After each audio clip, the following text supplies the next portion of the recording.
যদি এমন কোনো ঘটনা জাইমা রহমানের সাথে হতো তাহলে কি প্রধানমন্ত্রী চুপ থাকতে পারতো? স্বরাষ্ট্রমন্ত্রী কি চুপ থাকতে পারতো?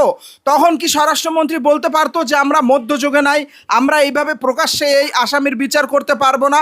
অবশ্যই তারা এই কথা তখন বলতো না, বরং তখন এমন বিচার তারা করত যেটা গোটা বিশ্বের মানুষ অবাক হয়ে শুধু তাকিয়ে তাকিয়ে দেখতো। কিন্তু আজকে রামিসা একটা গরিব ঘরের সন্তান বলে, রামিসা একটা ছোট্ট বাচ্চা বলে তার বিচারটা প্রকাশ্যে করতে পারতেছে না, দ্রুত তার বিচারটা করতে পারতেছে না।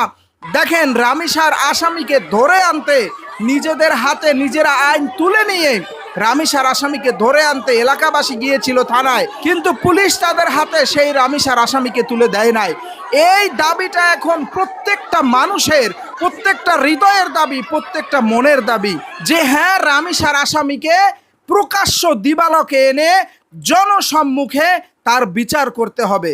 কিন্তু তার বিচার হয়তো এভাবে আমাদের এই বিএনপি সরকার করবে না। তবে এতটুকু যদি শুনতাম ভালো লাগতো যে প্রধানমন্ত্রী তারেক রহমান রামিসার ব্যাপারে, তার বিচারের ব্যাপারে একটা কথা বলতো যে হ্যাঁ, এটার সুষ্ঠু বিচার আমরা করব এবং দ্রুত এটার বিচার করব, তাহলে আমরা খুব স্বস্তি বোধ করতাম।